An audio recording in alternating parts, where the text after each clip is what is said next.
Finally friend, आज BA semester 1 का geomorphology का चैप्टर नंबर 14 का हम लोग सॉल्यूशन करने वाले हैं। चैप्टर नंबर 14 में है, इस चैप्टर का नाम है पवन के कार्य और निर्मित स्थलाकृति। जो इसमें चैप्टर में दिया है उसको केवल बताया गया है, ये जो आउटसाइड से जो जितने भी होते हैं ये नहीं बताया गया है, ठीक है। और ये इससे देखते हैं क्या क्या कंटेंट दिए गए हैं और क्या क्या इसमें क्वेश्चन है, मतलब ठीक है। तो पहला है कि पवन, पवन का परिवाची शब्द पहले दिया हुआ है कि पवन के परिवाची शब्द क्या क्या होते हैं, वायु, हवा, समीर। ये इसको याद रख लेना है। पवन का जो परिवाची शब्द होते हैं ये इसको याद कर लेना है, ठीक है। अब है पवन अधिकतर मरुस्थलीय, यानी मरुस्थलीय का मतलब होता है शुष्क प्रदेश, जहाँ सूखा हुआ प्रदेश है, वहाँ जहाँ पेड़ पौधे और बारिश नहीं होते हैं उसे कहते हैं सूखा हुआ प्रदेश, ठीक है। अब यह है कि पवन अधिकतर कहाँ होते हैं, मतलब ये हानि कहाँ पहुँचाते हैं। तो पवन अधिकतर ये मरुस्थलीय स्थान पर यानी शुष्क प्रदेश में हानि पहुँचाती है, ठीक है। अधिकतर ये क्वेश्चन मतलब ये उठता है कि पवन जो है अधिकतर हानि कहाँ पहुँचाता है, तो कहाँ पहुँचाता है, शुष्क प्रदेश में। अब ये शुष्क प्रदेश में क्यों हम करें, तो शुष्क प्रदेश में कहने का मतलब ये है कि जहाँ सूखा हुआ है और वहाँ जब तूफान या पवन हवा चलते हैं तो जोरों से जब चलते हैं या नॉर्मल भी चलते हैं तो वहाँ डस्ट बहुत उड़ते हैं, गर्दा बहुत उड़ते हैं। जब गर्दा उड़ते हैं उस डस्ट से बहुत तरह की मतलब हम लोग को हानि पहुँचती है, ठीक है। अब आते हैं शुष्क मरुस्थल विश्व के लगभग 1/3 भाग में पाए जाते हैं। जो शुष्क स्थल है विश्व के 1/3 भाग में पूरे फैले हुए दुनिया में, ठीक है। कितना, 1/3 शुष्क प्रदेश, केवल शुष्क प्रदेश विश्व में विश्व के लगभग 1/3 भाग में पाए जाते हैं। याद रख लेना है कि शुष्क प्रदेश विश्व के कितने भाग में पाए जाते हैं।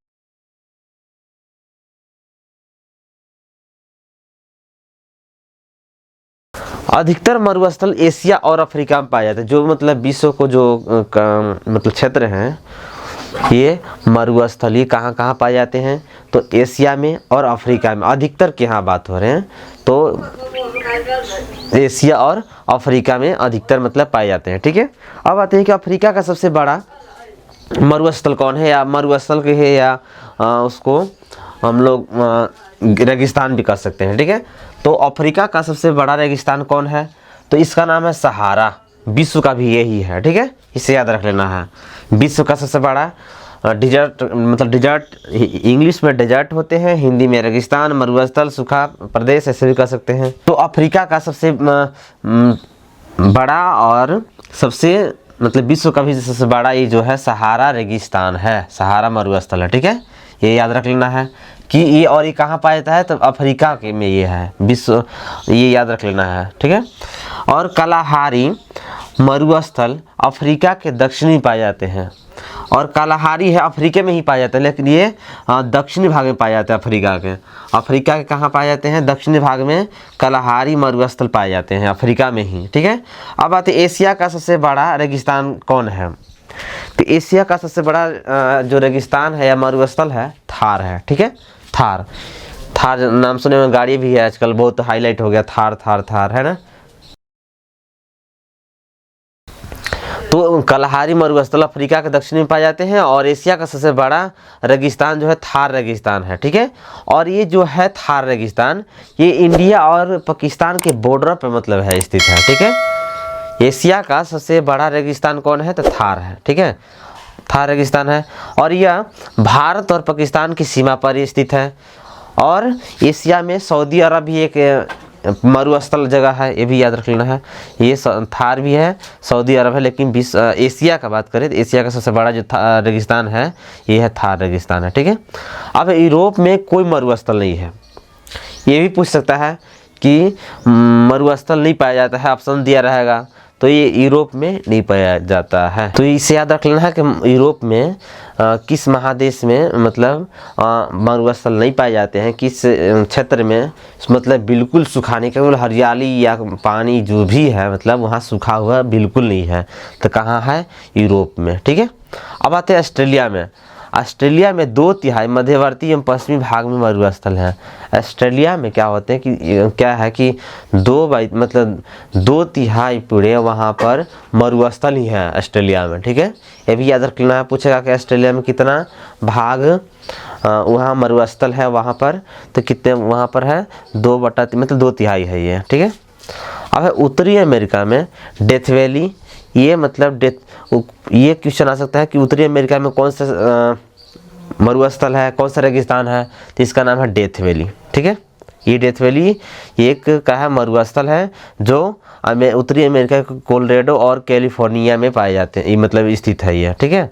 अब आते हैं दक्षिणी अमेरिका, कि दक्षिणी अमेरिका में कहाँ पाया मतलब उसका क्या नाम है और वहाँ कौन से मरुस्थल पाए जाते थे। यहाँ पर शीतोष्ण मरुस्थल पाए जाते हैं, ठीक है। याद रखना है कि शीतोष्ण मरुस्थल कहाँ पाए जाते हैं, दक्षिणी अमेरिका में, और ये जो नाम इसका अटाकामा नाम है और पेंटागोनिया नाम है, ये सब हो गए दक्षिणी अमेरिका का। अब आते हैं मरुस्थल कितने प्रकार के होते हैं।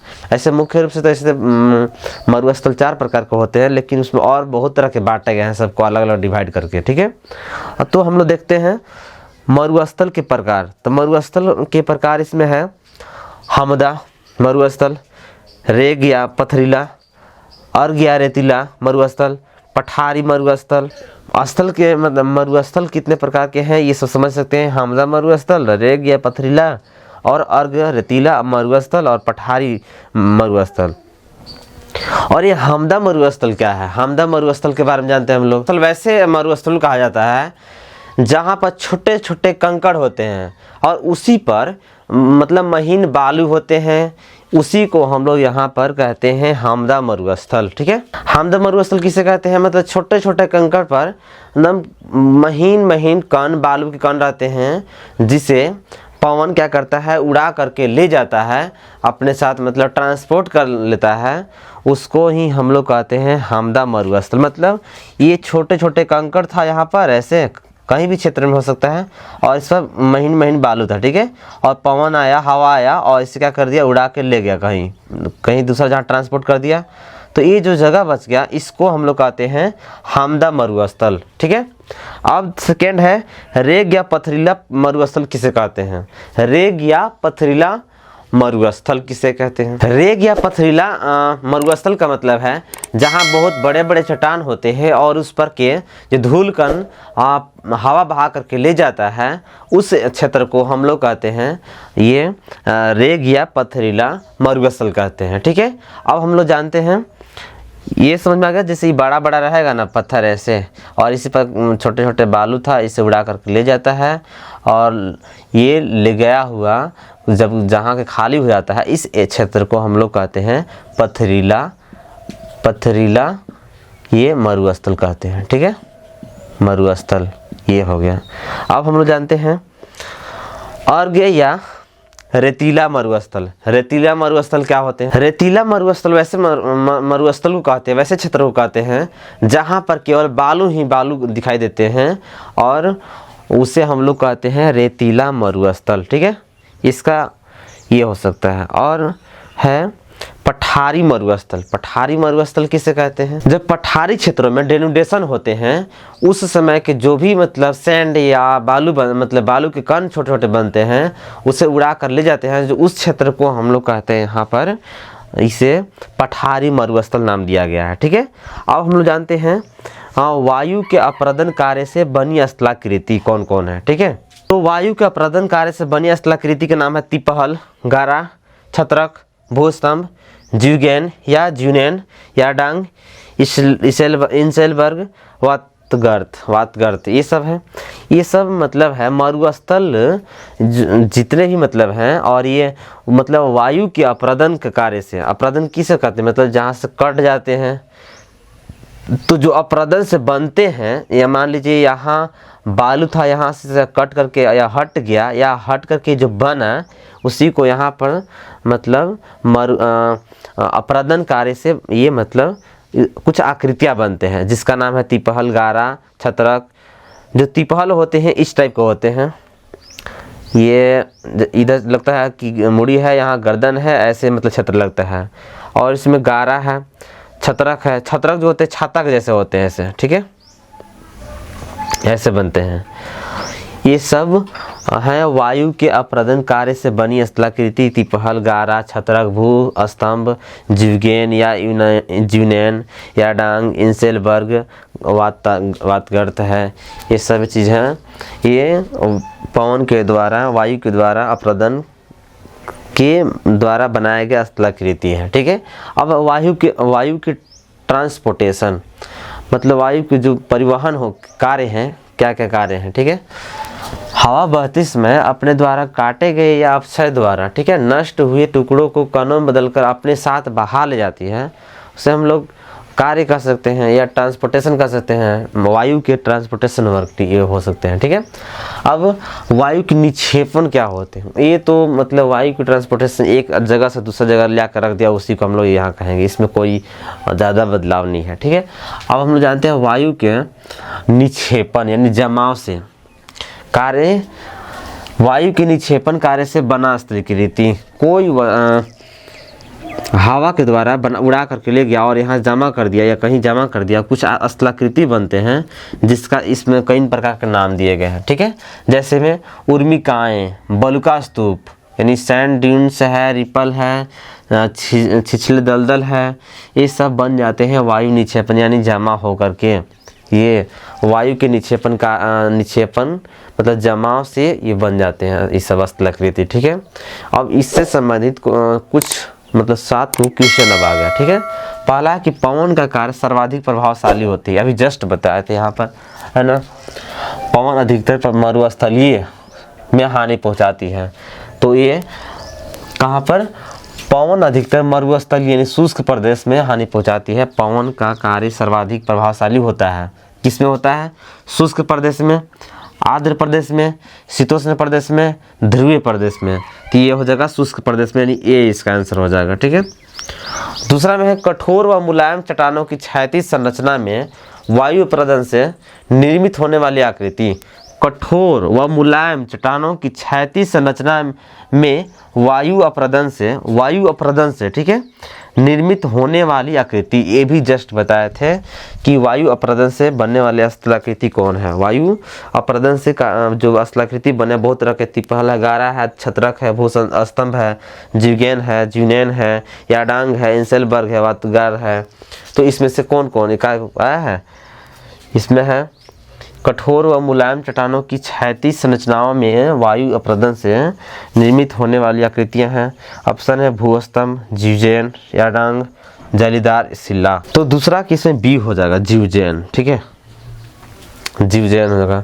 तीसरा में रेतीले मरुस्थलों में सागरीय लहरों की भांति बने निशान कहलाते हैं। रेतीले मरुस्थल में सागरीय लहरों की भांति बने निशान कहलाते हैं। उर्मिकाएँ, बालुका स्तूप, वातगर्त, भूस्तंभ, क्या कहते हैं इसमें तीसरा का, ये हो जाएगा, ठीक है। रेतीले मरुस्थलों में सागरीय लहरों की भांति बने निशान को क्या कहलाते हैं, उर्मिकाएँ कहलाते हैं, ठीक है, उर्मिकाएँ। अब आते हैं चौथा में, यारडांग स्थलाकृति परिणाम है। यारडांग स्थलाकृति परिणाम है वायु निक्षेपण का, वायु अपहरण का, वायु अप्रदन का और जल अप्रदन का। इसमें कौन हो जाएगा, चौथा का बता सकते हैं। तो चौथा का सी हो जाएगा, यानी वायु अप्रदन। अभी जस्ट बताए थे यारडांग स्थलाकृति वाले। यारडांग स्थलाकृति यहाँ देख सकते हैं, यहाँ पर है, ठीक है। तो किसके द्वारा होते हैं, वायु के अप्रदन द्वारा। तो ये यारडांग स्थलाकृति कैसे होते हैं, वायु अप्रदन से होते हैं। तो इसका सी आए समझे। अब 5वां 6वां 7वां देखते हैं, इससे पहले इरेज कर लेते हैं। तो इसे इरेज करते हैं हम लोग।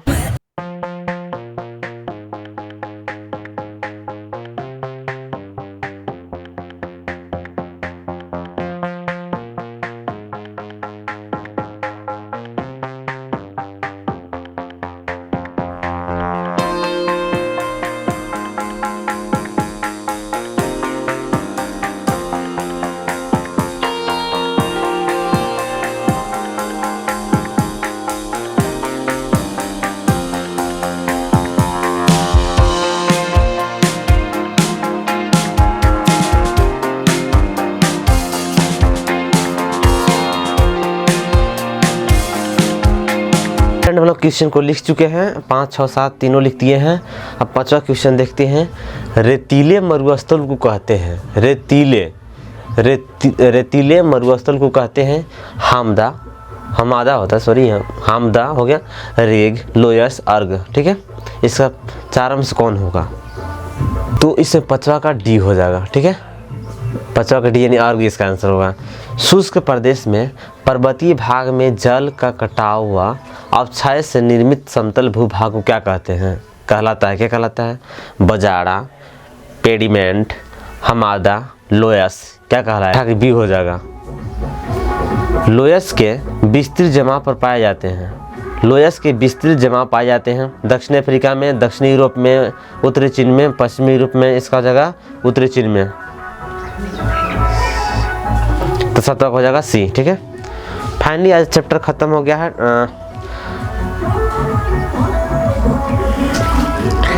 हम लोग को अब चैप्टर नंबर बीए का, ठीक है, ये बीए का सेमेस्टर 1 और ये जियोग्राफी ऑनर्स का, ठीक है, चैप्टर नंबर 1 to 14 तक कंप्लीट है। ठीक है, कंप्लीटेड हो गया है। अगर नहीं देखे हैं वीडियो तो जाइए प्ले लिस्ट में, सब वीडियो लगाया हुआ है, वहाँ से देख सकते हैं और इसको आप देख सकते हैं। और एक और चैप्टर बचा है जिसका नाम है 15 पार्ट, और इस पार्ट में हम लोग ख़त्म कर देंगे जियोमॉर्फोलॉजी के। इसके बाद आपको हाईएस्टली उसमें आपको 20 या 30 क्वेश्चन दिया जाएगा, 20 या 15 क्वेश्चन इसमें से पूछा जाएगा जियोमॉर्फोलॉजी से, जो 15 ख़त्म होने के बाद पूछा जाएगा। ठीक है, उसके बाद जब वो 10 या 20 क्वेश्चन हम लोग अपने से इसमें जब ऐड कर देंगे, उसके बाद हम लोग करेंगे ओशियनोग्राफी की स्टार्ट। ठीक है, जो जियोग्राफी के सेमेस्टर 1 में जो सेकेंड पेपर पढ़ना है ओशियनोग्राफी, उसे हम लोग पढ़ेंगे। ठीक है, तो फाइनली एक चैप्टर और बचा हुआ है, वेट फॉर वॉच, और चैप्टर नंबर 15 को ख़त्म करके जस्ट हम लोग मौखिक थोड़ा बड़ा और थोड़ा अच्छा से क्वेश्चन सेट करवाएंगे टीम से, और उसमें 20 क्वेश्चन रहेगा, 20 या देखा जाएगा कितना क्वेश्चन सेट हो रहा है, उसके बाद आप लोग को लिया जाएगा। वीडियो देखने के लिए बहुत बहुत धन्यवाद।